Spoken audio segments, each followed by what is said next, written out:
Hello बच्चों, good evening. Welcome to our YouTube channel Edufy hub. प्यारे बच्चों, एडुफाई hub के इस शिखर बैच में आप लोगों का बहुत बहुत स्वागत है। और आज के इस सेशन में हम बातचीत करने वाले हैं multiplication of a vector by a scalar and section formula और क्वेश्चन की हम प्रैक्टिस करने वाले हैं। तो आज का जो ओवरऑल जो हम कंटेंट इस सेशन में हम कवर करने वाले हैं वो ये है कि किसी भी वेक्टर को किसी स्केलर के साथ मल्टीप्लाई किया जाए, साथ में हम उसके मैग्नीट्यूड को समझेंगे। उसके बाद हम लोग बातचीत करेंगे section formula, mid point formula, हम सेंट्रॉयड ऑफ ट्रायंगल के बारे में बात करेंगे और क्वेश्चन की प्रैक्टिस, वेक्टर के अंतर्गत जो क्वेश्चन है उसकी प्रैक्टिस के बारे में हम लोग सीखेंगे। उसके क्वेश्चन को हम लोग जो है यहाँ पर प्रैक्टिस के रूप में जो है देखेंगे। तो आज का सेशन जो है काफ़ी इंपॉर्टेंट होने वाला है। तो यहाँ पे हम बातचीत करते हैं पहला पॉइंट कि multiplication of a vector by a scalar. किसी वेक्टर को अगर हम किसी स्केलर से मल्टीप्लाई करें तो क्या इफेक्ट आता है। सपोज दैट कि अगर हम यहां पर बात करते हैं कि लेट अस कंसीडर, यहां पर अगर हम बात करते हैं कि कोई एक वेक्टर है, let vector A is equals to a1i plus b1j plus c1k। Vector A is equals to a1i plus b1j plus c1k।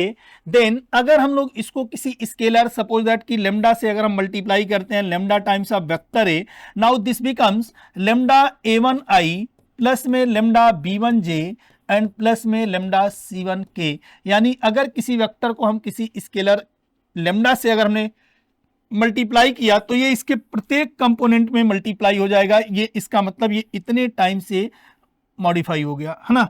और यहां पे अगर हम बात करते हैं कि lambda times of vector A का magnitude this is equals to, ये हो जाता है अपने आप में square root of lambda square, और ये हो जाता है a1 square plus b1 square plus c1 square. और स्क्वायर रूट से निकली चीज हमेशा पॉजिटिव होती है, यानी modulus of lambda times of vector a is equals to modulus of lambda into, ये हो जाएगा अपने आप में मैग्नीट्यूड ऑफ वेक्टर a। दरअसल ये बन जाएगा अपने आप में, ठीक है। तो किसी भी वेक्टर का अगर हमें मैग्नीट्यूड निकालना होगा तो हम लोग इस तरीके से बातचीत करेंगे कि लेमडा की वैल्यू अगर हमने 3 से मल्टीप्लाई किया या -2 से मल्टीप्लाई किया तो उसका मैग्नीट्यूड किस तरीके से निकलेगा, ये बातचीत हम लोग करेंगे कि multiplication of a vector by a scalar का क्या मीनिंग है। वहीं पे अगर हम बातचीत करते हैं, ठीक है, यहां पे अगर हम बातचीत करते हैं कि properties of multiplication of a vector by a scalar, कि किसी स्केलर को अगर हम लोग किसी वेक्टर को किसी स्केलर से मल्टीप्लाई करते हैं तो उसमें क्या क्या प्रॉपर्टी हो सकती है। लेट अस कंसीडर कि if A and B are the two vector, A और बी अगर यहां पर दो वेक्टर हैं, and M and N be any two scalar, M और एन दो स्केलर हैं, तो उस सिचुएशन में आप याद रखिएगा कि एम प्लस एन वेक्टर ए जो होता है ये हो जाता है M vector A plus N vector A. इस तरीके से लिखा जाएगा एम एन वेक्टर ए, ये हो जाएगा M into N vector A या N into M times of vector A, इस तरीके से हम लोग लिखेंगे। या m into vector A plus B is equals to m times of vector A plus m times of vector B, मतलब ये डिस्ट्रीब्यूटिव लॉ को ये फॉलो करेगा। तो बेसिकली किसी स्केलर से जब मल्टीप्लाई करते हैं, अगर आपने दो स्केलर को ऐड करके वेक्टर में मल्टीप्लाई किया तो पहले आप m वाले स्केलर से मल्टीप्लाई कर दीजिए वेक्टर ए को, प्लस n वाले स्केलर से मल्टीप्लाई करके फिर दोनों को ऐड करिए। या अगर दो स्केलर के multiplication m into N vector A के रूप में अगर बातचीत किया जा रहा है तो ये लिखा जाएगा m into M times of vector A, या ये हो जाएगा n into M times of vector A. या तीसरे पॉइंट में हम बात करते हैं m into vector A plus vector B, this is equals to m times of vector A plus m times of vector B, ये हो जाता अपने आप में। नाउ अब हम बातचीत करेंगे सेक्शन फार्मूला। सेक्शन फार्मूला में भी पहला पॉइंट हम लोग यहां पर डिस्कस यही करेंगे। इस सेक्शन फार्मूले में भी सबसे पहला पॉइंट हम डिस्कस ये करेंगे फॉर इंटरनल डिवीजन, ये हो जाता है फॉर इंटरनल डिवीजन।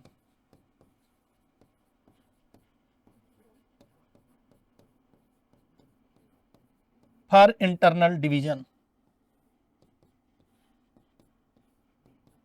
ठीक है।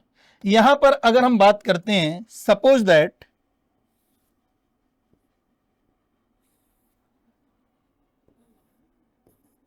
ये जेड एक्सिस है अपने आप में, है ना, ये वाई एक्सिस है और ये अपने आप में एक्स एक्सिस है। सपोज दैट अगर कोई दो पॉइंट हैं ए और बी, इन दोनों से ज्वाइन होने वाले लाइन सेगमेंट अगर ये ए और बी दो पॉइंट हैं, सपोज दैट ए का जो पोजीशन वेक्टर है, ए का जो पोजीशन वेक्टर है वो है अपने आप में वेक्टर ए, और बी का जो पोजीशन वेक्टर है वो है अपने आप में वेक्टर बी। बी का जो पोजीशन वेक्टर है वो है अपने आप में vector B. A and B are the two points whose position vector is vector A and vector B. Position vector मतलब ओरिजिन के रिस्पेक्ट में। देन द पॉइंट या then the position vector of the point which divides the line joining by the vector A and vector B in m/n internal ratio. हमें इसके बारे में जानना है, तो याद रखिए कि अगर ये अपने आप में इस m के बारे में अगर हमें जानना है, तो अगर ये इसको m/n के इंटरनल रेशियो में अगर ये डिवाइड कर रहा है, और लेट अस कंसीडर अगर ये r है, यहां पे हम अपनी बात को जब लिखेंगे तो ये बात बोलेंगे कि if vector a and vector b are the position vector are the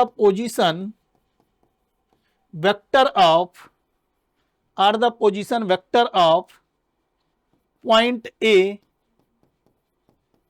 and point B, point A and point B, and ये point P है ना, and let point P divides the line joining by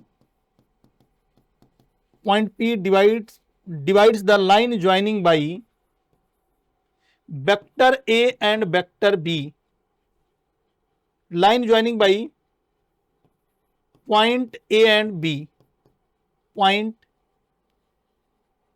A and B, whose position vector is R,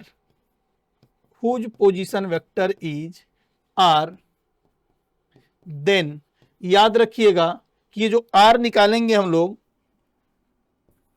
R vector is equals to यहां से m times of vector B,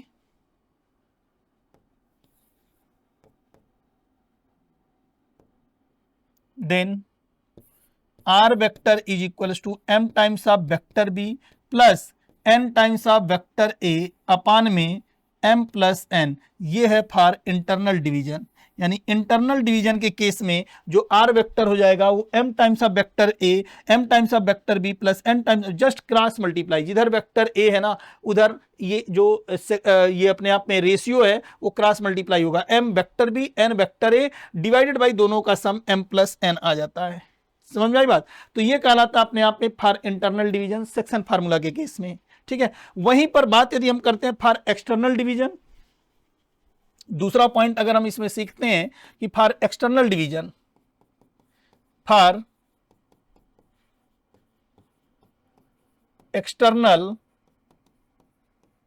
division, external division के case में अगर हम बातचीत करते हैं तो उस सिचुएशन में आप याद रखिएगा कि जो R होगा, जहां प्लस है वहां पर माइनस साइन हम लोग लिख देते हैं, और यहां पर ऐसे समझिए कि यहां पर अगर A और B दो पॉइंट हैं, ये A है और ये अगर B है, और लेट अस कंसीडर ये पॉइंट अगर अपने आप में P है, तो उस सिचुएशन में ये इसको डिवाइड करता एक्सटर्नली, मतलब m/n के रेशियो में, m/n के रेशियो में ये इसको एक्सटर्नली अगर डिवाइड कर रहा है, तो उस सिचुएशन में हम लोग बोलेंगे कि जो P का जो कोऑर्डिनेट पॉइंट है अगर ये R है, B का जो है ये वेक्टर B है और A का ये वेक्टर A है, तो उस सिचुएशन में आप याद रखिएगा कि जो R निकल करके आता है वो होता है अपने आप में m times of vector B minus n times of vector A अपान में m minus n। This is used for the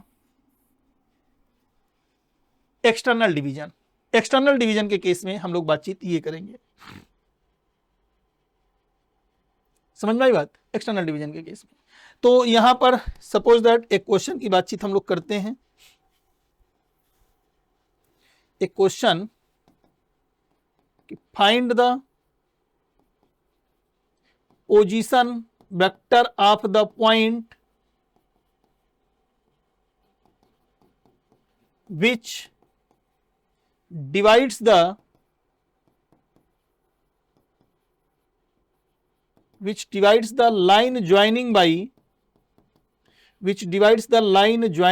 the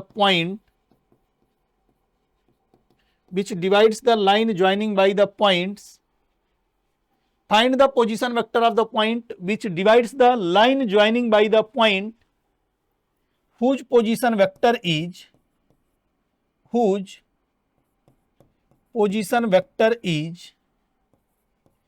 2i minus 3j minus k and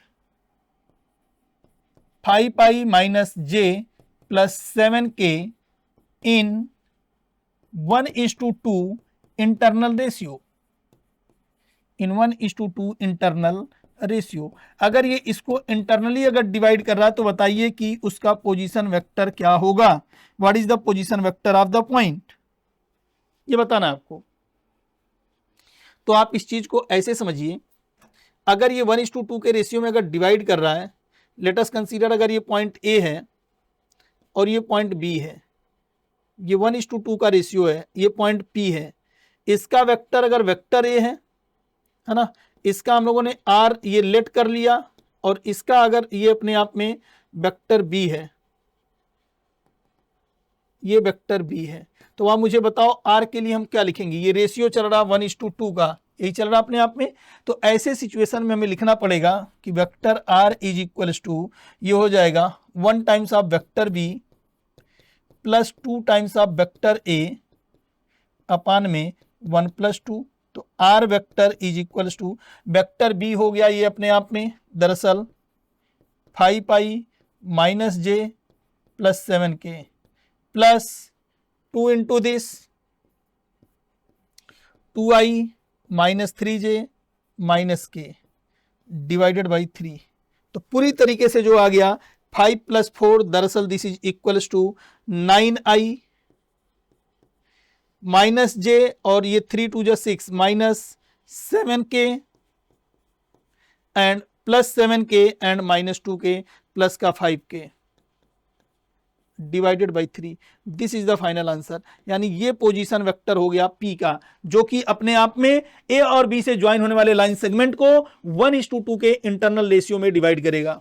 ठीक है, ये अपने आप में 1:2 के इंटरनल रेशियो में डिवाइड करेगा।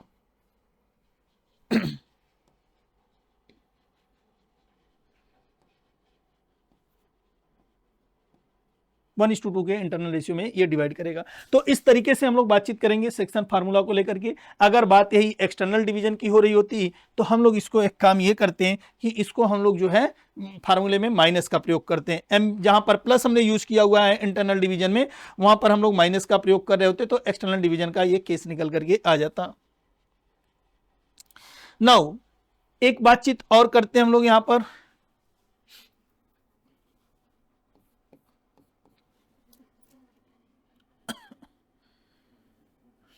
क्वेश्चन की बात करते हैं।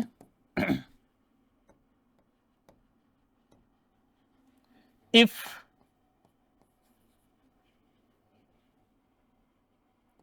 A, B and C are 3 points, if A, B and C are 3 points such that whose position vector is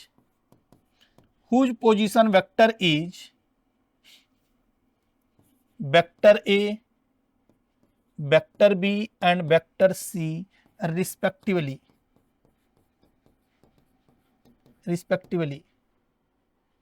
which are related as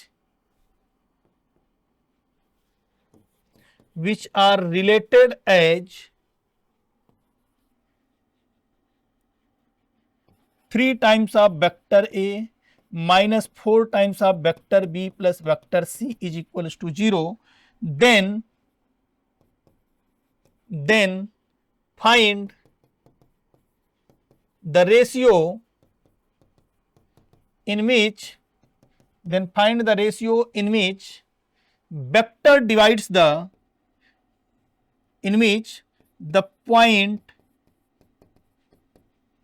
B divides the line joining by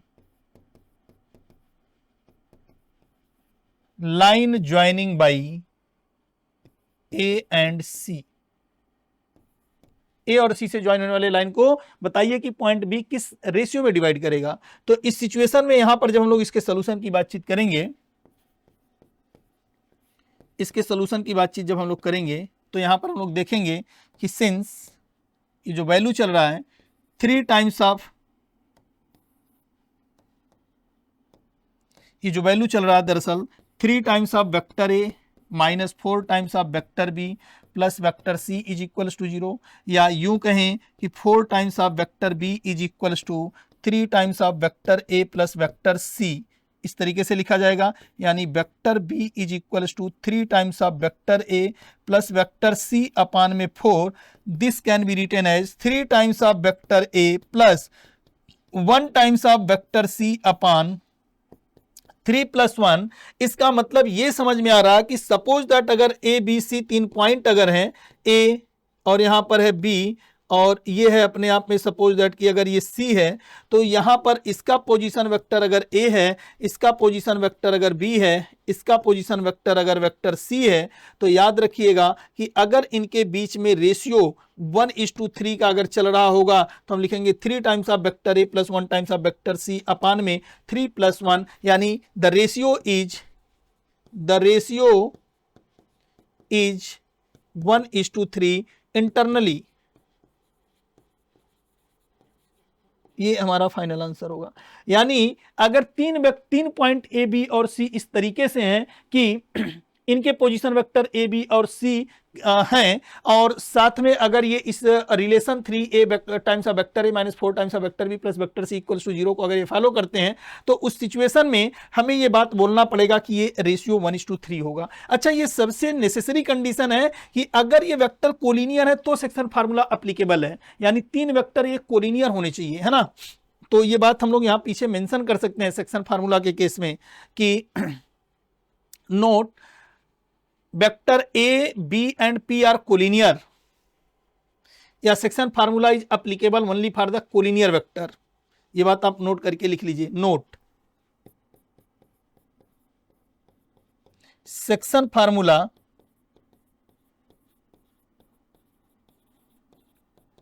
is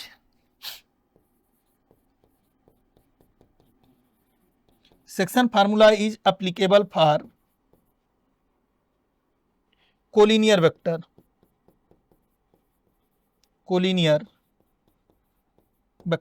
section formula जो होगा वो collinear vector के लिए ही applicable है, ठीक है। Now mid point formula, यानी जो रेशियो है ना वो अपने आप में कितना होने लगे, अगर ये 1:1 होने लगे तो इसको बोलेंगे मिड पॉइंट फार्मूला। यहां पे हम लोग बोलेंगे कि अगर सपोज दैट ए और बी 2 पॉइंट हैं, है ना, A and B, A B, A का जो पोजीशन वेक्टर है अगर वो वेक्टर ए है, बी का पोजीशन वेक्टर अगर वेक्टर बी है, और सपोज दैट एक पॉइंट पी है जो कि ये इसका जो पोजीशन वेक्टर है वो आर है, ये हम लोगों ने लेट कर लिया, और ये इसको m:n के बजाय ये अगर अपने आप में 1:1 के इंटरनल रेशियो में अगर ये डिवाइड कर रहा है, तो याद रखिएगा कि vector r is equals to ये हो जाएगा vector a plus vector b divided by 2। This is the mid point formula. यही कहलाता अपने आप में mid point formula, mid point formula, ठीक है। आप चाहें तो यहां पर एक क्वेश्चन की बातचीत कर सकते हैं।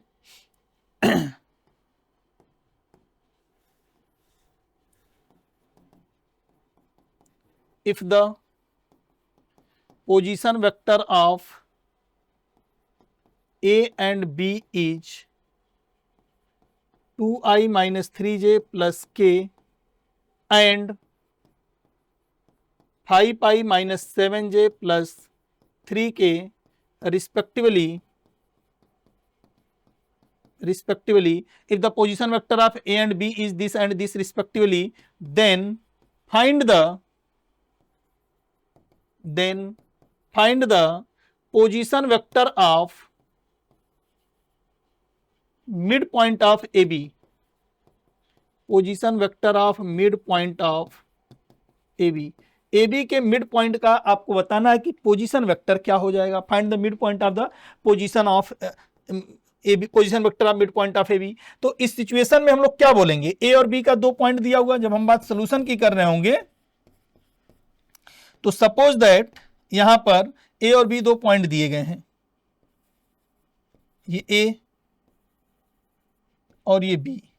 ए का पोजीशन वेक्टर है दरअसल 2i माइनस 3j प्लस के, और बी का जो पोजीशन वेक्टर है ये है अपने आप में 5i minus 7j plus 3k।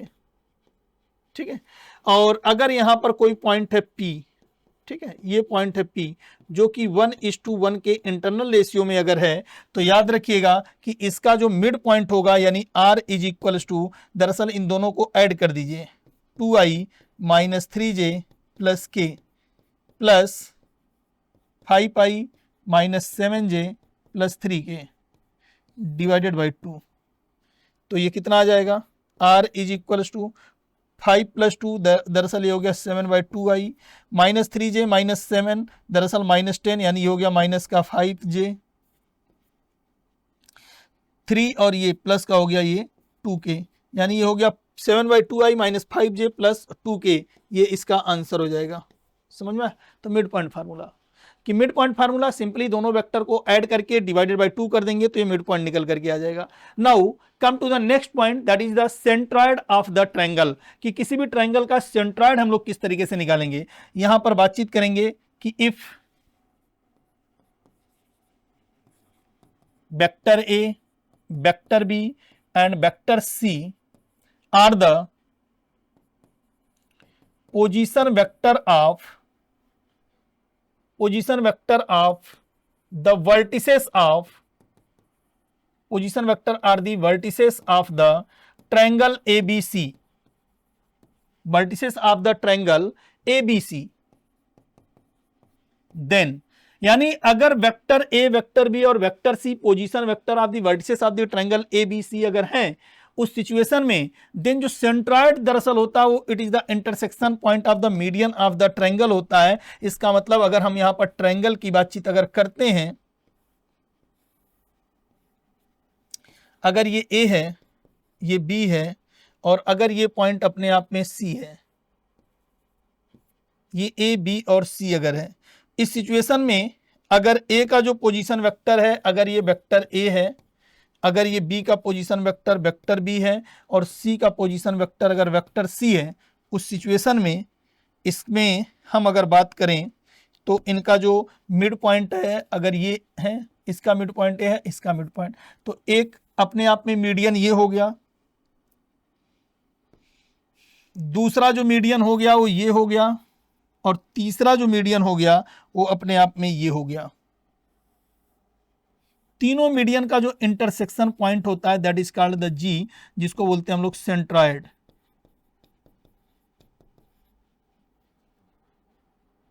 और माना कि इसका जो पोजीशन वेक्टर है वो है अगर अपने आप में आर, तो याद रखिएगा कि जो आर होता है ये अपने आप में होता है, यानी ये अपने आप में हो जाएगा OG vector is equals to O A vector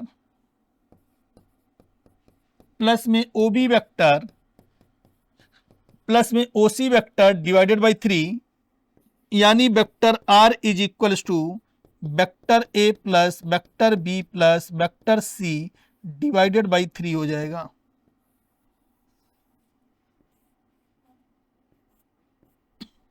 are vector is equals to vector A plus vector B plus vector C divided by 3, ये निकल करके आ जाता है और ये क्या हो जाएगा अपने आप में सेंट्रॉइड का ये पोजीशन वेक्टर हो जाएगा, यानी तीनों वेक्टर तीनों वर्टिसेस का एडिशन। और ये एक बात याद रखिएगा, ये जो सेंट्रॉइड होता है ना, मीडियन जो होता है इसको आप लिखेगा कि दे आर द मीडियन, ये है अपने आप में मीडियन, और मीडियन हमेशा जो है सेंट्रॉइड को 2:1 के इंटरनल रेशियो में डिवाइड करता है। ये 2 है और ये 1 है, ये 2 है और ये 1 है, 2:1 के इंटरनल रेशियो में हमेशा डिवाइड करता है सेंट्रॉइड। तो इस बात को आप लिख लीजिएगा कि centroid of the triangle is always divides the median in 2:1 ratio. Note करके इस बात को हम यहाँ पे लिख दे रहे हैं।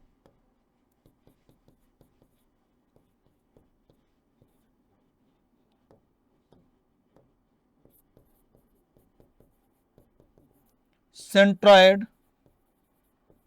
always divides the median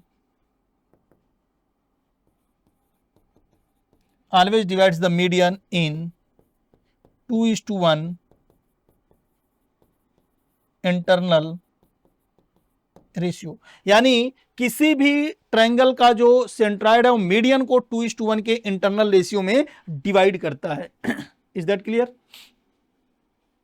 now come to the next point. यहां पर एक पॉइंट हम लोग और सीखेंगे। वो पॉइंट दरअसल ये है कि यहां पर अगर हम लोग नोट करके एक बात देखें,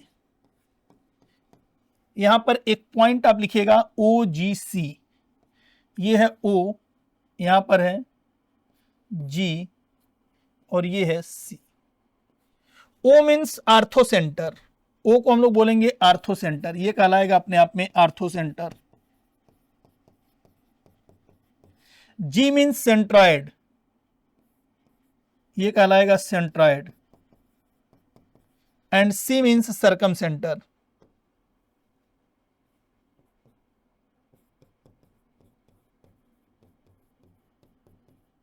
G means circumcenter and this is the 2:1 internal ratio. याद रखिएगा यहां पे हम लोग बातचीत करेंगे नोट में कि centroid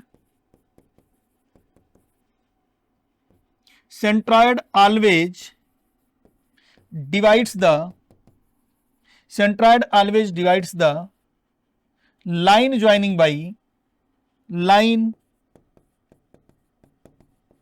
joining by ortho centre and circum centre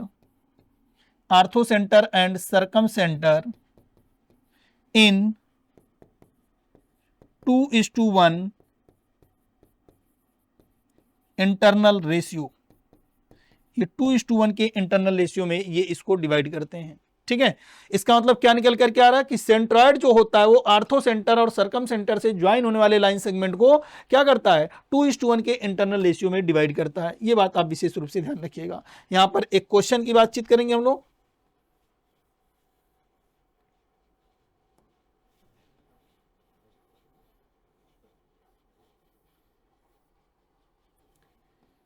question दरअसल है कि if the position vector of the vertices of the triangle ABC is 2i minus j plus k, 3i plus 5k and 7j minus 3k respectively, then find the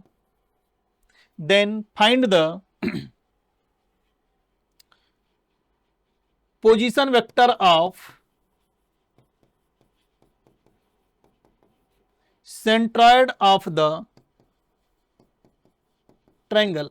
find the position vector of the centroid of the triangle. आपको बताना है कि centroid of the triangle का position vector क्या हो जाएगा। तो उस सिचुएशन में हम लोग क्या बोलेंगे, जब हम लोग इसका सोल्यूशन बनाएंगे तो हमें क्या मिलेगा। इसके सोल्यूशन के केस में जब हम लोग बातचीत करेंगे तो हमें सिंपली एक बात समझ में आ रहा है कि जो ओजी वेक्टर होता है यानी सेंट्रॉइड जो होता है दरअसल वो होता है अपने आप में OA वेक्टर, OA मतलब ओरिजिन के रिस्पेक्ट में, प्लस में OB वेक्टर एंड प्लस में OC vector and divided by 3। तो यहां से हमें तीनों वेक्टर को सम करना है, इसलिए यहां से जो वैल्यू आ जाएगा दरअसल OG वेक्टर अभी हो जाएगा 2i minus j plus K plus OB vector 3i plus 5k and OC vector दरअसल प्लस का 7j माइनस 3k अपान में 3। तो यहां से जो OG वेक्टर आ गया 2 + 3 5, ये i है और i है ना, 2 + 3 5, उसमें i है नहीं, दिस इज इक्वल्स टू 5/3 आई, ये माइनस जे, यहाँ पर प्लस का यहाँ जे है नहीं, यहाँ पर 7 है, तो ये हो गया 6, प्लस का 6 डिवाइडेड बाई 3 मतलब प्लस का 2 जे, एंड यहाँ पर के है, यहाँ 5 के है ना, तो 5 + 1 6 - 3 दैट इज 3, तो ये हो गया प्लस का के, ये हो गया, यानी सेंट्रॉइड का जो पोजीशन वेक्टर है ये हमारा फाइनल आंसर आ गया कि जो सेंट्रॉइड होगा वो अपने आप में 5/3i एंड प्लस में 2j प्लस का k, ये हो जाएगा अपने आप में। नाउ अब हम क्वेश्चन की प्रैक्टिस के बारे में बातचीत करते हैं कि क्वेश्चन क्या क्या चीजें हो सकती हैं इसमें। तो पहला क्वेश्चन आपके स्क्रीन पर दरअसल है, ये बोला गया है कि आप मुझे बताइए इस केस में कि if the vector A B and C respectively by the 3 sides of the triangle taken in order then prove that vector A plus vector B plus vector C is equals to 0। चलिए भाई यहां पे बातचीत करते हैं, taken by order. Suppose that अगर एक triangle है ए बी सी, ये हो गया ए बी सी, साइड ए ये है अपने आप में वेक्टर ए, ये वेक्टर ए को दर्शाया गया है, ये वेक्टर बी को दर्शाया गया और ये वेक्टर सी को दर्शाया गया। टेकन इन ऑर्डर का मतलब कि हमने इसको एंटी क्लॉकवाइज डायरेक्शन में इस तरीके से, साइड वेक्टर हैं, they are the 3 sides of a triangle, ये है अपने आप में। तो हम लोगों ने ट्रायंगल लॉ में एक बात ये सीख रखा है कि यहां पर अगर हम बातचीत करते हैं, सपोज दैट कि अगर ये अपने आप में दरअसल ये वेक्टर बी सी है और ये वेक्टर ए सी है, तो आपको यहां पर दिख जाएगा कि ये वेक्टर BC के हेड से वेक्टर AC के टेल को ऐड किया गया है, वेक्टर BC के हेड से वेक्टर BC के हेड से वेक्टर AC वेक्टर CA के टेल को ऐड किया गया है, ठीक है। तो हम लोग यहां पर बोलेंगे, और यहां पर तो पहले के हेड से, अच्छा इनके नाम को अगर हम लोग जो है थोड़ा सा चेंज कर लें या ऐसे ही रहने दीजिए, कोई फर्क नहीं पड़ेगा। यहां पर अगर हम बात करते हैं तो ये जो वेक्टर हो जाएगा ना BA vector, this is the resultant of the vector this. तो हम लोग यहां पर बोलेंगे कि भाई vector BC plus vector CA is equals to, ये अपने आप में क्या है, vector BC plus vector CA is equals to vector AC, vector BC plus CA is equals to vector BA, ये लिखा जाएगा। और हमें ये बात समझ में आ रहा है कि here BC vector is equals to vector A and CA vector is equals to vector B। तो हमें यहां पर जो दिया गया है and BA vector AB vector is equals to vector C। तो यहां पर हमें ये बात समझ में आ रहा कि ये ऐसे लिखा गया है ना। अब यहां पर हम इसे क्या लिख सकते हैं BA वेक्टर को, तो sir this can be written as vector BC plus vector CA is equals to minus of AB vector, ऐसा लिख सकते हैं। इसको इधर अगर भेजते हैं तो ये हो जाएगा अपने आप में AB वेक्टर प्लस में BC वेक्टर प्लस में CA वेक्टर, यानी साइक्लिक क्रम में ये 0 होगा। हेंस वेक्टर A प्लस में vector B plus vector C is equals to 0 हो जाएगा। ये हो जाएगा इसका राइट आंसर, समझ में? तो ये इसका करेक्ट आंसर हो जाएगा, यानी vector A plus vector B plus vector C is equals to 0, यानी AB vector plus BC vector plus CA vector is equals to 0, ये हो जाएगा। Now come to the next point, that is the question number 2। और question number 2 के case में अगर हम लोग बातचीत करते हैं इसके सोल्यूशन को लेकर के, तो यहां पर अगर हम देखें कि अगर modulus of vector A is equals to 3 है और k की वैल्यू -2 और 1 के बीच में अगर है, तो आपको बताना है कि then what can you say about k times of vector A। ठीक है, यहां पर देखिए बड़ी इंटरेस्टिंग बात है। सपोज दैट अगर यहां पर k की जो वैल्यू है, पहले k से शुरू करते हैं, k is greater than or equals to -2 but less than or equal to 1। What about the modulus of vector k? Modulus of k vector is greater than or equal to 0 but less than or equal to 2। ये बात आपको समझना होगा कि दरअसल यहाँ पर जो k का रेंज है वो -2 से 1 के बीच में है, लेकिन मॉडुलस ऑफ k की जब बात आएगी तो मॉडुलस ऑफ k का रेंज जो होगा वो अपने आप में 1 से 2 नहीं, 0 से -2 नहीं, हम लोग बोलेंगे कि अपने आप में हो जाएगा 0 से कितना 2 तक हो जाएगा, क्योंकि 2 लेफ्ट में जा रहा है तो मैग्नीट्यूड मिनिमम वैल्यू 0 और मैक्सिमम वैल्यू 2 हो जाएगा। ये बात समझना होगा। नाउ अब यहां से हम लोग बातचीत करेंगे कि let vector A is equals to A1i plus B1j plus C1k, then अब आप मुझे बताइए कि magnitude of vector A is equal to क्या लिखा जाएगा। ये हो जाएगा square root of a1 square plus में square root of b1 square plus square root of c1 square. Now this is equal to, ये वैल्यू कितनी दे रखी है, ये है 3, तो ये हो गया अपने आप में 3, यानी मॉडुलस ऑफ वेक्टर ए ये जो दिया गया है दिस इज इक्वल टू 3 है ना। अब यहां से हम जो चर्चा करेंगे वो ये है कि हमें k टाइम्स ऑफ वेक्टर ए चाहिए, है ना, k टाइम्स ऑफ वेक्टर ए। तो हम लोग यहां पर लिखेंगे कि वेक्टर ए जो है वो तो है अपने आप में a1i प्लस में b1j एंड प्लस में c1k, then k times of vector A ये हो जाएगा अपने आप में k a1i plus k b1j plus k c1k, ये हो गया। अब इसका मैग्नीट्यूड मतलब k टाइम्स ऑफ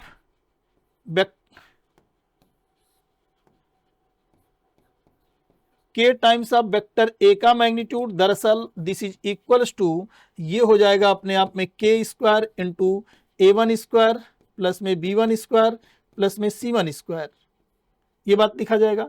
अब ये बाहर की तरफ अगर आ गया तो ये हो जाएगा अपने आप में k times of vector a is equals to modulus of vector k into square root of a1 square plus में b1 स्क्वायर प्लस में c1 square. Now this becomes modulus of k times of vector a is equals to, ये हो जाएगा अपने आप, ये है कितना, ये है मॉड ऑफ वेक्टर a यानी mod of vector k into mod of vector a, mod of vector a and this is equals to 3 times of modulus of k। And k की वैल्यू अगर -0 से लेकर 2 के बीच में है तो हम लोग बोलेंगे कि जो 3 times of mod of k होगा ये दरअसल 0 से लेकर 6 के बीच में हो जाएगा। इसलिए यहाँ पर जो k times of vector a का जो मैग्नीट्यूड है दिस इज ग्रेटर देन और equal to 0 but less than और equal to 6, that will be the final answer. ठीक है, that will be the final answer. ठीक है, ये इसका आंसर हो जाएगा, यानी k times of vector a का मैग्नीट्यूड 0 और 6 के बीच में हो जाएगा। Now this is lying between 0 to 6। ठीक है, now come to the next point, question number 3। Question number 3 के केस में हम लोग बातचीत करेंगे। यहां पर जो दिया गया है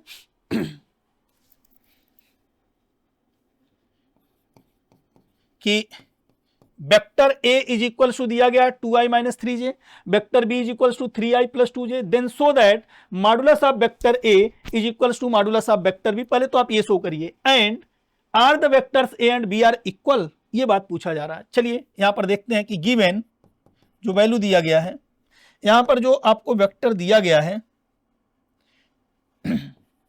vector a is equal to 2i minus 3j, vector b is equal to 3i plus का 2j। ठीक है, ये दिया गया है। अब आप एक बात समझिए कि यहां पर हम मॉडुलस ऑफ वेक्टर a का अगर जिक्र करेंगे तो दिस इज इक्वल्स टू 2 का स्क्वायर दरअसल 4 प्लस 3 का स्क्वायर दरअसल 9, this is equals to square root of 13। Modulus of vector b is equals to, अगर इसका जिक्र करेंगे दिस इज इक्वल्स टू यहाँ पर 3 का स्क्वायर 9 प्लस 2 का square 4 is equals to square root of 13। तो हम लोग बोलेंगे कि since modulus of vector a is equals to modulus of vector b hence prove, and this is equals to root 13, है ना, this is equals to root 13 hence prove, hence proved, ये बात होगी। अब हमसे पूछा जा रहा है कि is vector a and vector b, चलिए दोनों के मैग्नीट्यूड इक्वल है, लेकिन क्या उनके कंपोनेंट आपस में इक्वल है क्या? यहां पर हम लोग बोलेंगे कि since vector a is equal to 2i minus 3j and vector b is equal to 3i plus 2j, तो हम लोग बोलेंगे कि here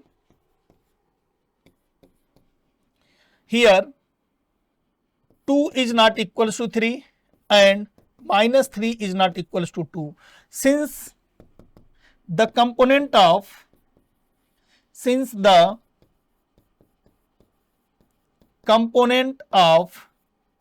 I and j in both the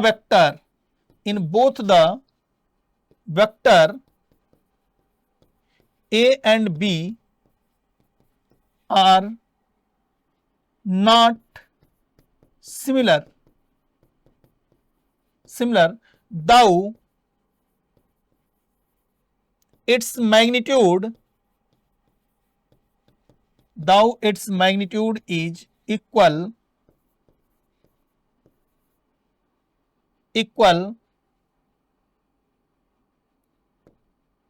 hence vector A is not equal to vector B.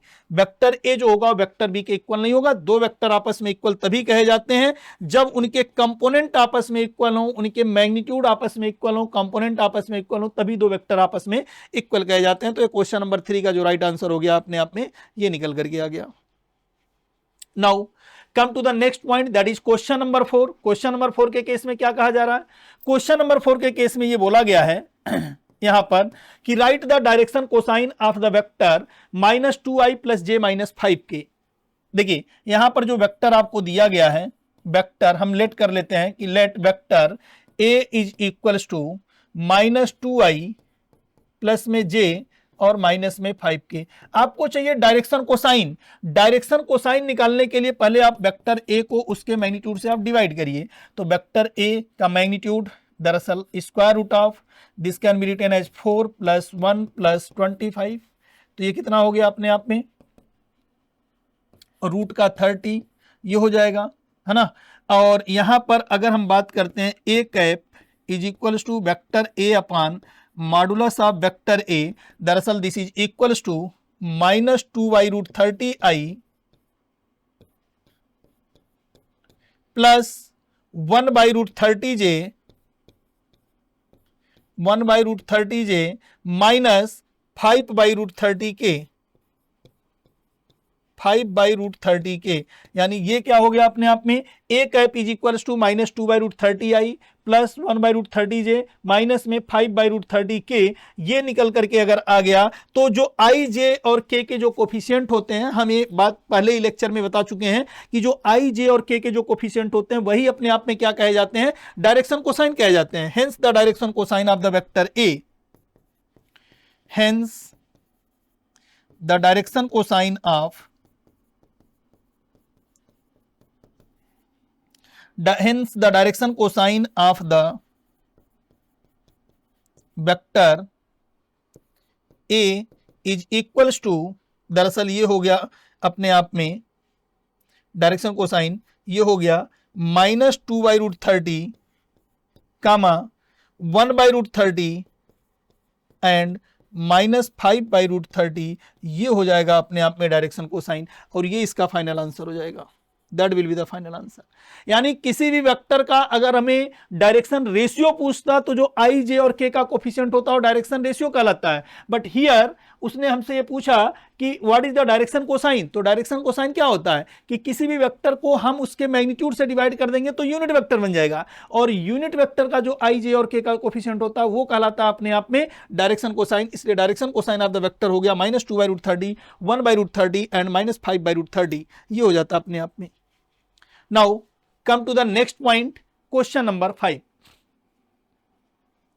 Question number 5 के case में जो point आपको mention किया गया है वो ये है कि find a vector a of magnitude 5√2 making an angle π/4 with x axis, π/2 with y axis and an acute angle theta with the z axis.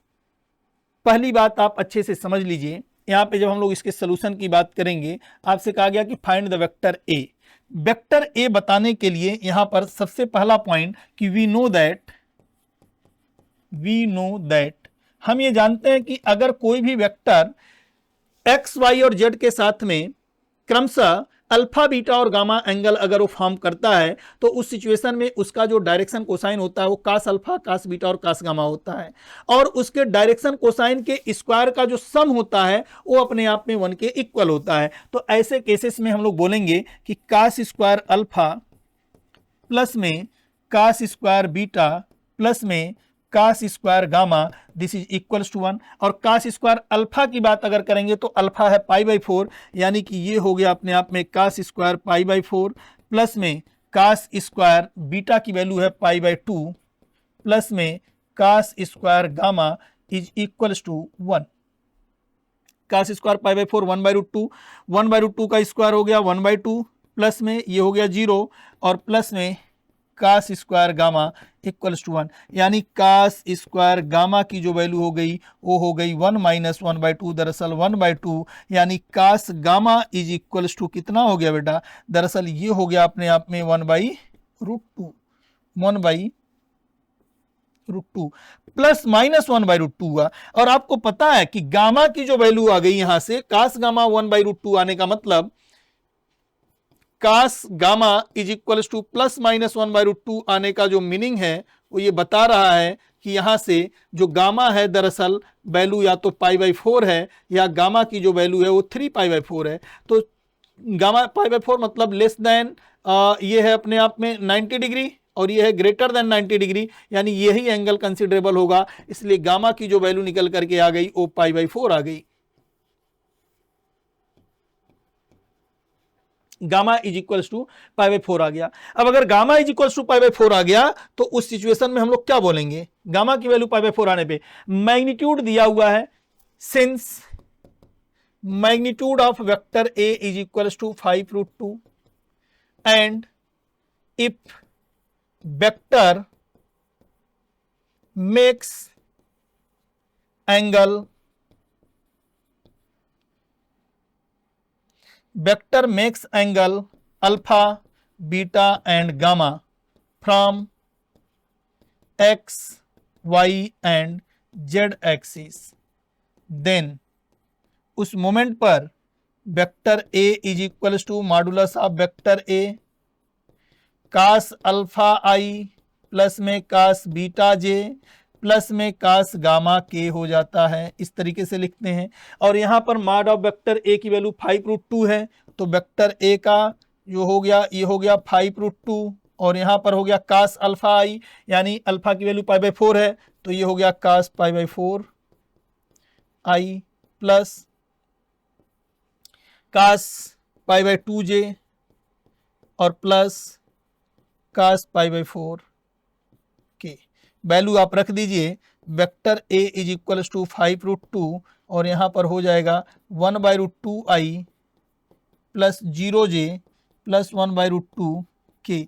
अब आप यहाँ पर देखिए कि √2 से आप डिवाइड कर दें तो this is equals to 5i plus 5k, यही हमारा राइट आंसर हो जाएगा। ठीक है, ये हमारा राइट आंसर, क्योंकि जे वाले का जो कोफिशिएंट हो जाएगा वो कितना हो जाएगा, 0 हो जाएगा। तो क्वेश्चन नंबर 5 का जो राइट आंसर था वो हम लोगों ने निकाला। यहां पर प्रॉपर तरीके से ये बात हमें देखना होगा कि डायरेक्शन कोसाइन के स्क्वायर का जो सम होता है वो 1 होता है। तो उन्होंने कहा था कि एक्स एक्सिस के साथ में एंगल बन रहा है, वाई एक्सिस के साथ में एंगल बन रहा है, जेड के साथ में उन्होंने एंगल को छुपा लिया, हिडन कर दिया और कहा कि जो एंगल बन रहा है वो अपने आप में एक्यूट एंगल बन रहा है, क्योंकि उन्होंने बोला कि एक्यूट एंगल बन रहा है। और अगर एक्यूट एंगल बन रहा है तो जो गामा आएगा है ना, थीटा इन्होंने बोल रखा, थीटा विद जेड एक्सिस, हमने गामा मान लिया है, कोई बात नहीं। ठीक है, तो उस सिचुएशन में जो एंगल आया हुआ है वो अपने आप में कहा गया कि लेस देन 90 है, क्योंकि वो एक्यूट एंगल है। तो हमारे पास कास गामा की वैल्यू जो आई वो प्लस माइनस 1/√2 आई, मतलब जो एंगल आया वो π/4 या 3π/4, 3π/4 90 डिग्री से बड़ा है, इसलिए उसके बारे में बातचीत नहीं करेंगे, π/4 पे हम लोग बातचीत करेंगे। ये बात सबको समझ में आ गया? ठीक है, now come to the next question, question number 6। और यहां पर बोला गया है कि find the unit vector in the direction of the sum of the vector 2i plus 3j minus K and 4i minus 3j plus 2k, मतलब इन दोनों vector के जो सम है ना, इनके डायरेक्शन में आपको वेक्टर बताना। तो सबसे पहले हम लोग एक काम ये करते हैं कि इस वेक्टर का हम रिजल्टेंट निकालते हैं, पहले सम निकालते हैं। तो जब बात इसके सम की आएगी तो यहां पर हम लोग जब बातचीत करेंगे तो यहां पर हम लोग देखेंगे सोल्यूशन, सोल्यूशन की जब बात करेंगे तो ये है, यहां पर दरअसल ये है कि ये वेक्टर ए प्लस लेट कर लेते हैं कि let vector A is equals to 2i plus में 3j एंड माइनस में k and vector B is equals to, दरअसल ये हो जाएगा अपने आप में 4i माइनस 3j प्लस में 2k, ये हो गया। ठीक है, और अब हम लोग बात करेंगे hence vector A plus vector b, vector A plus vector B is equals to, ये हो जाएगा 6i एंड ये 0j है ना, तो प्लस का 0j एंड यहां पर आ जाएगा प्लस का के, यही हो जाएगा वेक्टर का addition. Find the unit vector in the direction of the sum of the vector. तो ऐसे केसेस में सम ऑफ वेक्टर ये हुआ, हेंस वेक्टर ए प्लस वेक्टर बी की जो वैल्यू आ गई बेटा वो कितनी आ गई 6i प्लस के, यही हो जाएगा 4 + 2 6 -3 + 3 दैट इज 0 एंड -k + 2 के दरअसल के। अब हम लोग यूनिट वेक्टर जब निकालेंगे यानी वेक्टर ए एंड प्लस में वेक्टर बी, इस पूरे का अगर हम लोग देखें एक तरीके से यूनिट वेक्टर है ना, तो पहले हम magnitude of vector A plus b निकालते हैं। तो ये हो जाएगा अपने आप में दरअसल 6 का स्क्वायर 36 प्लस में 1 रूट में 37, ये आ गया रूट 37। अब हमें क्या करना है, ये आ गया वेक्टर ए प्लस बी का मैग्नीट्यूड दरअसल रूट 37 आ गया। हेंस अब हम लोग यहां पर जब चर्चा करेंगे तो इसको लिखेंगे हम लोग कि वेक्टर ए प्लस बी का unit vector, then hence a unit vector in the direction of vector a plus b, यानी in the direction of sum of the vector, it means a plus b is equals to vector A plus vector B divided by modulus of vector A plus vector B. ये बातचीत हम लोग करेंगे, यानी vector A plus B को अगर हम लोग mod of vector A plus b से डिवाइड कर देंगे तो हमें क्या मिल जाएगा, ये मिल जाएगा हम लोगों को vector A plus b upon mod of vector A plus b. तो ये बन जाएगा अपने आप में दरअसल कि 6i प्लस के अपॉन में रूट का 37, दरअसल दिस बिकम्स 6/√37i प्लस में 1/√37 j, that will be the final answer. ये हो जाएगा फाइनल आंसर, यानी कि इन दोनों वेक्टर के सम के डायरेक्शन में हमें अगर एक यूनिट वेक्टर निकालना है तो that is 6/√37 plus 6/√37i plus 1/√37 j, ये निकल करके आ जाएगा और यही हमारा फाइनल आंसर हो जाएगा। ठीक है, तो ये हो जाएगा क्वेश्चन नंबर 6 का right answer. Now come to the next question. दरअसल यहां पे बातचीत करेंगे हम लोग क्वेश्चन नंबर 7। यहां बोला गया कि if the vector j plus K and 3i minus j plus 4k represents the two side of the vector ab and ac respectively of the triangle abc, then find the length of the median through a। आपको बताना length of median क्या होगा। तो जब हम बात solution की करेंगे यहां पर बोला गया ab एंड ac है ना, ये पॉइंट है। सपोज दैट अगर ये a है, ये b है और ये c है, यहां पर आपको ab वेक्टर दिया गया है, मतलब ये वाला वेक्टर दिया गया है, और साथ में ac वेक्टर दिया गया है, मतलब ये वेक्टर दिया गया है। ab वेक्टर कितना है आपको यहां पर जानना, मीडियन। मीडियन क्या होता है और कहां से, find the length of the median through a के थ्रू आप बताइए कि मीडियन क्या होगा। देखिए मीडियन का जो मतलब होता है कि किसी भी ट्रायंगल के किसी साइड के मिड पॉइंट को उसके अपोजिट वर्टिसेस से मिलाने वाली जो लाइन सेगमेंट होती है उसको बोलते हैं हम लोग मीडियन। मतलब ये कि अगर इसका ये मिड पॉइंट है, अगर ये मिड पॉइंट है और अगर हम ए से इसको मिला देते हैं, ये है डी, तो this is called the median through A. AD is called the median through A, यानी AD vector is the median through A के थ्रू जो मीडियन होगा वो एडी है। अब यहां पर हम लोगों को एक बातचीत ये करना होगा कि जो ए बी वेक्टर है दरअसल ये जे प्लस के है ना, ए बी वेक्टर है दरअसल जे प्लस के, ये है अपने आप में जे प्लस के, ठीक है। और ए सी वेक्टर जो है वो अपने आप में ये हो जाएगा अपने आप में 3i माइनस का जे एंड प्लस में 4k, 3i minus J plus 4k, this is the AC vector. अब हम लोगों को जो बातचीत करना है, हमने लेटेस्ट कंसीडर कर लिया कि जो a है वो अपने आप में ये 0i plus 0j and plus 0k है, ऐसा हमने मान लिया, a को ओरिजिन मान लिया। अब a अगर ओरिजिन है तो आप मुझे बताइए कि b वेक्टर क्या हो गया, यानी ये अगर a है तो दरअसल ये ob वेक्टर है ना। तो हम यहां पर बोल सकते हैं कि दरअसल ad वेक्टर जो होगा, यानी वेक्टर ad वेक्टर जो होगा this is the mid point of the ab vector plus ac vector, क्योंकि ये साइड और ये साइड आपस में इक्वल होंगे, क्योंकि ये जो d है ना this is the mid point of the point b and c, vertex b और c का मिड पॉइंट है। हेंस यहां पे हम लोग बातचीत करेंगे कि जो ab vector plus ac vector divided by 2 होगा वो ad वेक्टर होगा। ad vector is equals to, this is equals to a b vector plus में a c vector divided by 2। ये कैसे निकल करके आ रहा है, क्योंकि ये ओरिजिन हो गया, ओरिजिन अगर हो गया तो ये पॉइंट बी का पूरी तरीके से पॉइंट बी का ये अपने आप में पोजीशन वेक्टर हो जाएगा और ये पॉइंट सी का पोजीशन वेक्टर हो जाएगा। तो इसका पोजीशन वेक्टर और इसका पोजीशन वेक्टर अगर दिया हुआ तो डी का पोजीशन वेक्टर निकालने के लिए दोनों को डिवाइडेड बाय 2 करेंगे तो a b plus a c divided by 2 हो जाएगा एडी वेक्टर। और आपसे कहा गया कि find the length of the median, तो पहले हम एडी वेक्टर निकाल लें।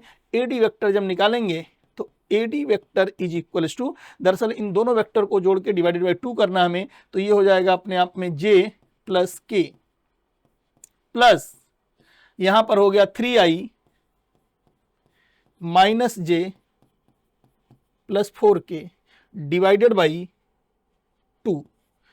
जे plus K plus 3i minus J plus 4k divided by 2, ये एडी वेक्टर हो गया। यहां से जब हम बातचीत करेंगे तो एडी वेक्टर जो निकल करके आ जाएगा, दरअसल आप देखिए कि जे और माइनस जे, पहले तो 3i जे और minus J 0j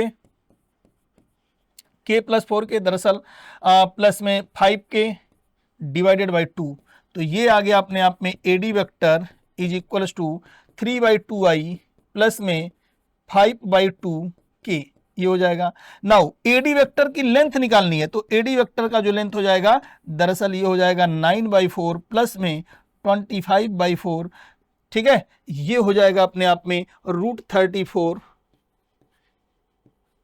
divided by 2। √34 divided by 2, ये हमारा फाइनल आंसर हो जाएगा। That is the length of the median through A, AD is the median through a है ना। तो इसका जो लेंथ हो जाएगा वो कितना हो जाएगा √34, 25 प्लस 9 ये हो जाएगा कितना 34, तो √34 divided by 2 that will be the final answer. ये हो जाएगा लेंथ ऑफ मीडियन थ्रू ए से जो है जो मीडियन है वो अपने आप में ये हो जाएगी। समझ में आ गया? Now come to the next point. अगला पॉइंट हम लोगों का क्वेश्चन नंबर 8। क्वेश्चन नंबर 8 के केस में अगर हम लोग बातचीत करें तो क्वेश्चन नंबर 8 में हम लोग यहां पर देखेंगे कि if a is equals to i plus j plus 2k, b is equals to 2i plus j minus 2k, find the unit vector in the direction of 2a minus b. आपको ये बताना कि एक यूनिट वेक्टर जो इसके direction में हो 2a minus B. तो यहां पर सबसे पहला पॉइंट ये कि जो वेक्टर a दिया गया है, vector a is equals to i plus j plus 2k, ठीक है। वेक्टर b कितना है, vector b is equals to 2i plus j minus 2k। अब आपको बताना 2 times of vector a, hence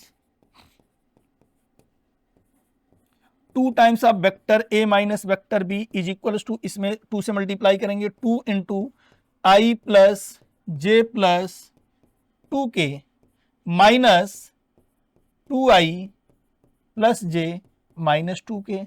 और इसे जब सॉल्व करेंगे तो दरअसल ये हो गया 2i plus 2j plus 4k minus 2i minus J plus 2k। अब आप मुझे बताइए कि यहां से क्या रिजल्ट बन जाएगा। ये 2i से ये 2i कैंसिल आउट हो गया, ठीक है। यहां पर 2j माइनस जे, दरअसल this is equals to j, 4k plus 2k, दरअसल ये हो गया कितना 6k। तो ये हो गया 2a, 2 times of vector a minus vector b is equals to j plus 6k हो गया। और अगर ये j प्लस 6k आ गया 2 times of vector a minus b, आपको बोला गया find a unit vector in the direction of this. Now the magnitude of 2 times of vector a minus vector b is equals to, ये हो जाएगा अपने आप में 1 का स्क्वायर प्लस 6 का स्क्वायर, दरअसल ये हो गया कितना स्क्वायर रूट ऑफ 1 प्लस 36, ये हो गया रूट का 37। और यहां पर अगर हम बातचीत करते हैं unit vector in the direction of, यहां पर बात करते हैं hence a unit vector in the direction of, a unit vector in the direction of 2 times of vector a minus b, 2 times of vector a minus vector b is 2 times of vector a minus b upon में is equals to this upon में mod of 2 times of vector a minus vector b, ठीक है। और ये हो जाएगा अपने आप में दिस इज इक्वल्स टू, ये हो गया j प्लस 6k अपान में रूट का 37, और ये हो जाएगा अपने आप में 1/√37J प्लस में 6/√37K, that will be the final answer. ठीक है, ये हो जाएगा अपने आप में फाइनल आंसर। यानी 2 times of vector a minus vector b के डायरेक्शन में जो यूनिट वेक्टर होगा, हम लोग पहले 2 times of vector a minus b निकालेंगे, देन इसको हम लोग इसके मैग्नीट्यूड से डिवाइड कर देंगे। डिवाइड करने के बाद जो रिजल्टेंट आएगा वो अपने आप में कहलाएगा unit vector in the direction of 2 times of vector a minus b, ये कहलाएगा अपने आप में। Now come to the next point, that is question number 9। Question number 9 को लेकर के अगर हम बातचीत करते हैं तो यहां पर बोला गया है कि find the mid point of the vector joining the points P and Q having position vector 2i plus 3j minus 4k and b is equals to 4i plus j minus 2k respectively. ये बताना आपको कि mid point of the vector joining the point P and Q, P और Q का ये point दे रखा position vector और mid point of the vector, है ना। तो आसान सा क्वेश्चन है मिड पॉइंट निकालने का, है ना। सॉल्यूशन, आप एक बात ऐसे समझिए कि जितने भी पोजीशन वेक्टर दिए जाते हैं P और Q के, मतलब यहाँ पर 2 पॉइंट अगर दिए गए हैं, एक पॉइंट यहाँ पर है P और दूसरा पॉइंट है यहाँ पर Q, मतलब इन सबका ओरिजिन के रिस्पेक्ट में पोजीशन वेक्टर दिया गया है। इसका पोजीशन वेक्टर है 2i plus 3j and minus का 4k, और दूसरा है Q का, ये हो गया अपने आप में 4i, ठीक है, plus j and minus 2k, ये है। Find the mid point of the vector joining the point P and Q having the position vector this. तो इन दोनों के मिड पॉइंट को आपको बताना है, यहाँ पर यही है अपने आप में मिड पॉइंट। माना कि ये मिड पॉइंट अपने आप में है कुछ, चलिए हम मान लेते हैं R है, ठीक है। तो इसलिए यहाँ पर जो दिया गया है यानी OP वेक्टर ओरिजिन के रिस्पेक्ट में है, ये P और Q का मतलब this is the OP vector origin के रिस्पेक्ट में है, and this is the OQ vector, है ना, OQ वेक्टर। तो आपको OP वेक्टर जो दिया गया ये है, आपको निकालना है OR vector, this is the OP vector plus OQ vector divided by 2, OP vector plus OQ vector divided by 2। तो दोनों को जोड़िए और डिवाइडेड बाई 2 कर दीजिए।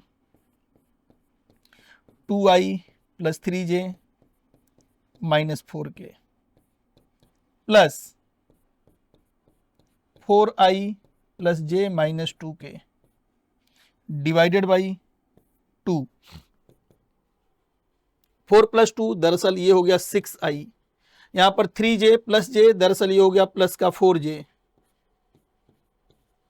ठीक है, और minus 4k minus 2k minus 6k divided by 2। ये कितना हो जाएगा, दरअसल ये हो गया 3i प्लस में 2j माइनस में 3k, that will be the final answer. यानी 3i plus 2j minus 3k, this is the mid point of the line joining by the points P and Q whose position vector is 2i plus 3j minus 4k and 4i plus 2j minus 2k, ठीक है। तो ये हो जाएगा। Now come to the next point, that is question number 10। Question number 10 section formula पर ये base question है। Right the position vector of the point dividing the line segment joining the points with position vector A and B, with position vector A and B externally in the ratio 1:4। 1:4 के external ratio में अगर ये इसको divide करे, suppose that अगर यहां पर कोई लाइन सेगमेंट है, ठीक है, यहां पर एक लाइन सेगमेंट है इस तरीके से, यहां पर एक पॉइंट सपोज दैट अगर A है, दूसरा पॉइंट अगर B है, ठीक है, और इन दोनों लाइन सेगमेंट को 1:4 के एक्सटर्नल रेशियो में डिवाइड किया जा रहा है।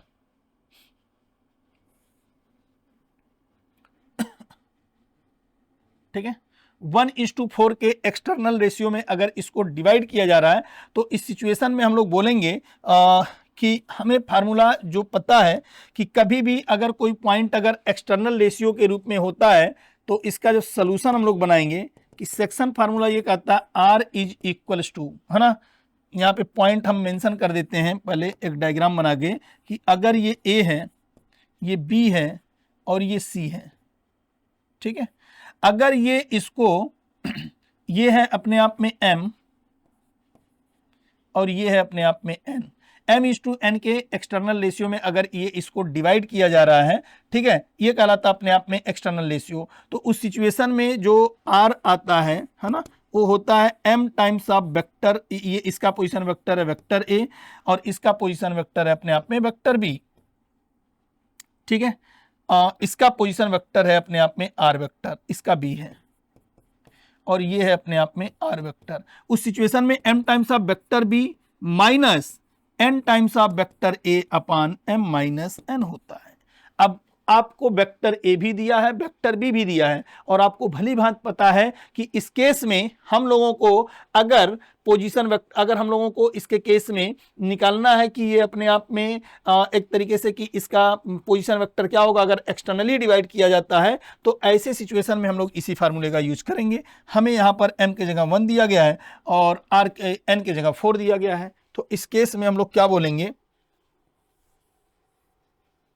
कि r vector is equals to, है ना, वेक्टर b है अपने आप में दिस, तो ये हो जाएगा अपने आप में 1 into minus i plus j plus k minus n की वैल्यू है 4 इंटू वेक्टर a की वैल्यू कितनी है 2i plus 3j and plus में 4k, ये हो जाएगा डिवाइडेड बाई 1 माइनस 4। अब ये कितना बन गया, r vector is equals to, ये हो जाएगा माइनस आई प्लस जे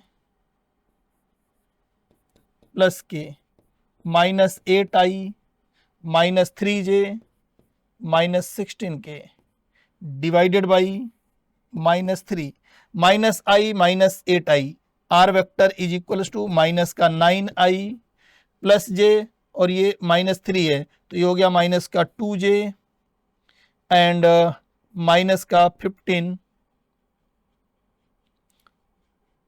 ये 3j इसमें भी तो मल्टीप्लाई होगा, 4 3 या 12 होगा, यहाँ मिस्टेक है कि 4 3 या 12 माइनस का 12j, तो माइनस 12j और ये प्लस का j,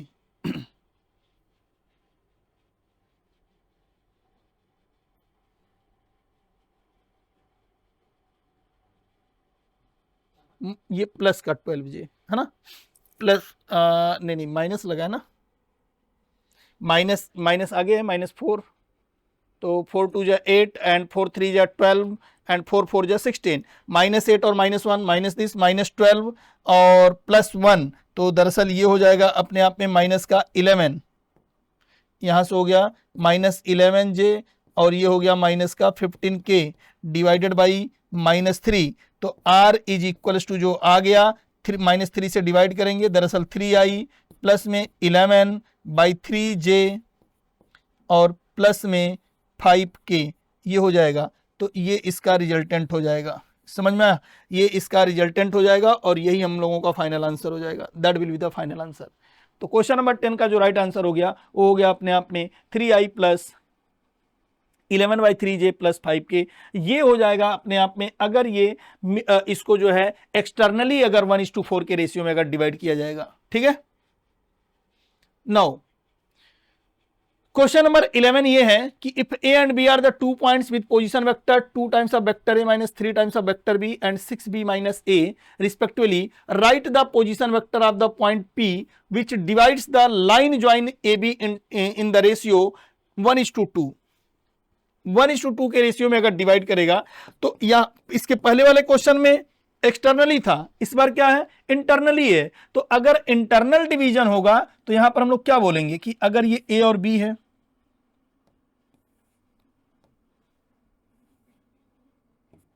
यहां पर दिया गया है ये a और यहां पर दिया गया है ये b, a और b अगर हैं तो इस सिचुएशन में हम लोग बातचीत अगर करेंगे तो भाई 1:2 के इंटरनल रेशियो में, मतलब पॉइंट p यहां है, ठीक है, और यहां पर क्या बोला गया है a and b the position vector, इसका जो पोजीशन वेक्टर दिया हुआ है OA, दरअसल ये दिया हुआ 2 times of vector a minus 3 times of vector b, और OB वेक्टर का जो दिया गया है ये है अपने आप में 6 times of vector b minus vector a, ये दिया गया है, ठीक है। अच्छा, P का पोजीशन वेक्टर जो OP है, let OP vector is equals to R vector, ठीक है, ये हमने लेट कर लिया।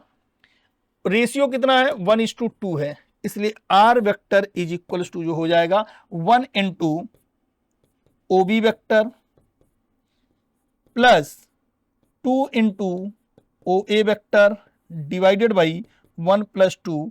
अब ये हो गया कितना 1 into 6 times of vector B minus vector A plus 2 into 2 times of vector A minus 3 times of vector B divided by 1 plus 2 दरअसल हो गया कितना 3, और this can be written as this is equals to 6b minus a plus 4 times of vector A minus 6 times of vector b, 4 times of vector A minus 6 times of vector B divided by 3। अब 6b और 6b से ये cancel out हो गया, यहां से 6 times of vector b से 6 times of vector b cancel out हो गया, 4 times of vector A minus this, तो ये हो गया 3 times of vector A upon में 3, this is equals to vector a. यानी आपसे बोला गया कि पोजीशन वेक्टर पता करिए कि then find the right the position vector of p which divides the line segment joining a b in the ratio 1:2, hence position vector of point p, position vector of point P is vector A। Point P का जो position vector होगा वो क्या हो जाएगा vector A हो जाएगा, ठीक है, और यही हम लोगों का फाइनल आंसर हो जाएगा, that will be the final answer, ठीक है, ये हो जाएगा ये कहलाएगा अपने आप में position vector of the point P। Point P का पोजीशन वेक्टर हो जाएगा वेक्टर A, ठीक है। Now come to the next point, that is question number 12। Question number 12 में यहां पर जो बोला गया है कि if P and Q are the points with position vector 3 times of vector A minus 2 times of vector B and vector A plus B respectively, write the position vector of the point of a point R which divides the line segment PQ in the ratio 2:1 के external ratio में। तो अब हम लोग सक्षम है कि अगर ये एक्सटर्नल रेशियो 2:1 का अगर है, मतलब ये कि यहां पर ये P और Q दिए गए हैं, ये P है, ठीक है, और ये Q है, रेशियो चल रहा है 2:1 का,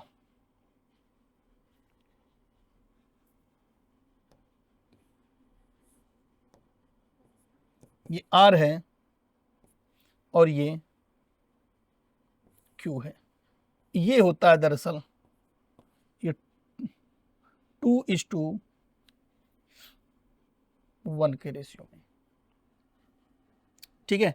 ओपी वेक्टर कितना है, position vector of OP, OP vector is equal to 3 times of vector A minus में 2 times of vector B, and साथ में आपको ओक्यू वेक्टर कितना दिया गया है, ओक्यू वेक्टर है vector A plus vector B, and OQ vector is equal to vector A plus vector B. ये है अपने आप में। अब आप मुझे बताइए ओ आर वेक्टर अगर हमें निकालना हो, ओ आर वेक्टर मतलब R vector this is equal to 2 times of OQ vector minus 1 into OP vector upon में 2 minus 1।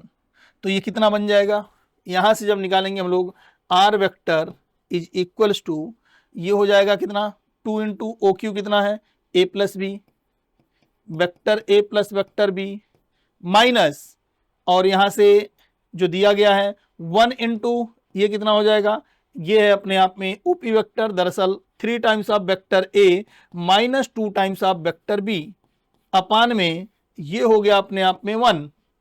R vector is equal to 2 times of vector A plus vector B minus 1 into 3 times of vector A minus 2 times of vector B. तो R vector की जो value निकल करके आ गई वो क्या आ गई, R vector is equal to 2 times of vector A plus 2 times of vector B minus 3 times of vector A plus 2 times of vector B divided by 1।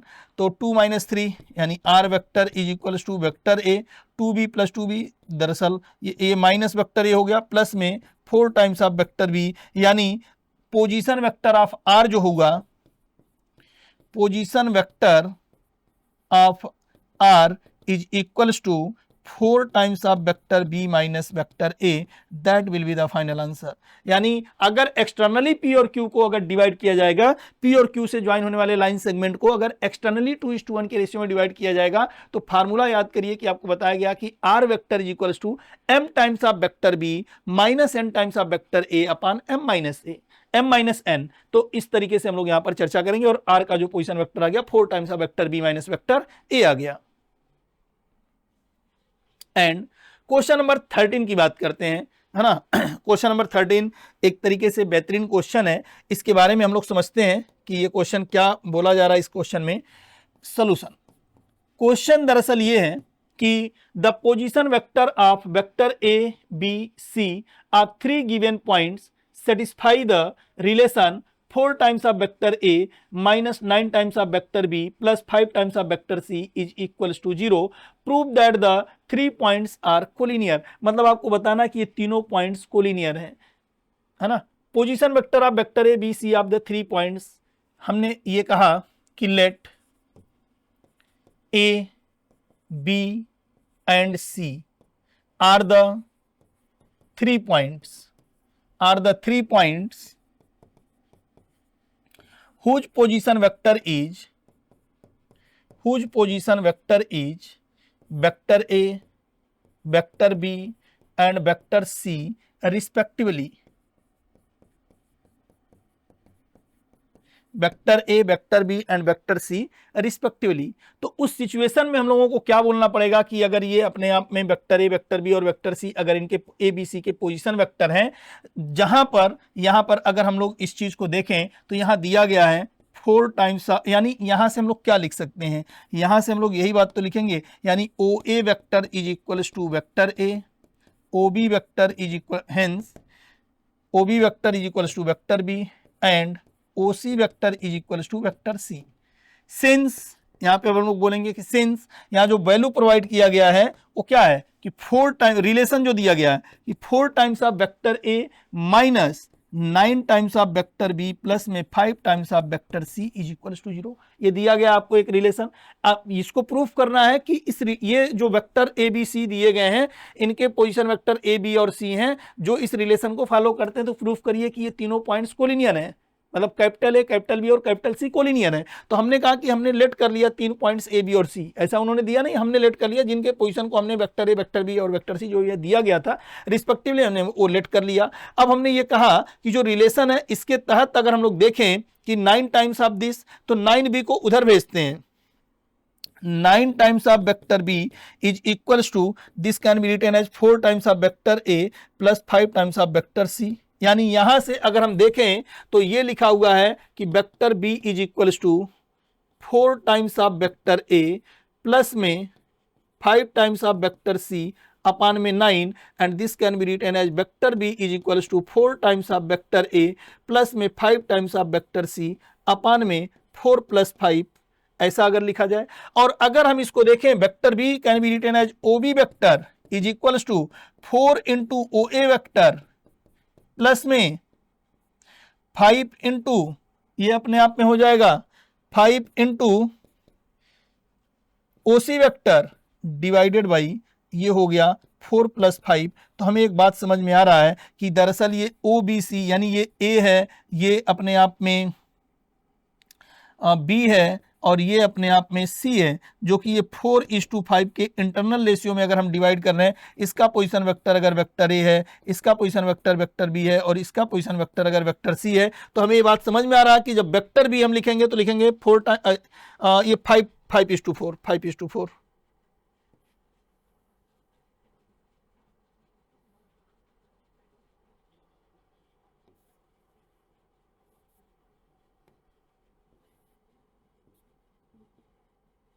ये बी है जिसका पोजीशन वेक्टर बी दिया है, ये 5:4 है। तो 5:4 के तहत अगर हम लिखेंगे तो ये लिखेंगे 4 times of vector A 5 times of vector C upon 4 plus 5। यानी ये जो लिखा हुआ है ना ओ बी वेक्टर, ये दर्शा रहा है कि अगर ये पॉइंट्स कोलिनियर है तभी ये अपने आप में सेक्शन फार्मूला लागू होता है। तो इससे पता चल रहा है कि ये points A B C collinear हैं, hence A B C are collinear, A B C are collinear. A B C जो होंगे वो क्या होंगे, कोलिनियर होंगे। तो इस तरीके से प्रूफ होता है कि वेक्टर कोलिनियर है। मतलब ये जो रिलेशनशिप दिया गया है ये बता रहा है कि अगर ये सेक्शन फार्मूले के तहत इंटरनल डिवीजन 5:4 का अगर होगा तभी ये जाके ट्रू होगा। और हमें पता है कि जो हमारा जो सेक्शन फार्मूला है वो वैलिड है किसके लिए, हम जब बात करते हैं उसको कि ये अपने आप में क्या होना चाहिए, जब कोलिनियर होगा तभी वैलिड होगा। ठीक है, तो इस तरीके से आपने क्वेश्चन नंबर 13 देखा। और यहां पर जो मैं इस सेगमेंट में आपको मैं बता रहा था, ये मैं क्वेश्चन 1 से लेकर के आपको क्वेश्चन नंबर 13 तक के वेक्टर के जो बेहतरीन क्वेश्चन बन सकते थे, लाइक अगर हम बात करें एडिशन ऑफ वेक्टर को लेकर के, या फिर सेक्शन फार्मूला को लेकर के, या सेंट्रॉइड को लेकर के, या मिड पॉइंट फार्मूला को लेकर के, ये सारी चीजों पे हम लोगों ने डिस्कशन किया। फिलहाल आज के सेशन में ये जो बातें हमने की आपको कैसा लगा, आप कमेंट बॉक्स से जरूर बताइएगा। आज के लिए इतना ही। Okay, thank you.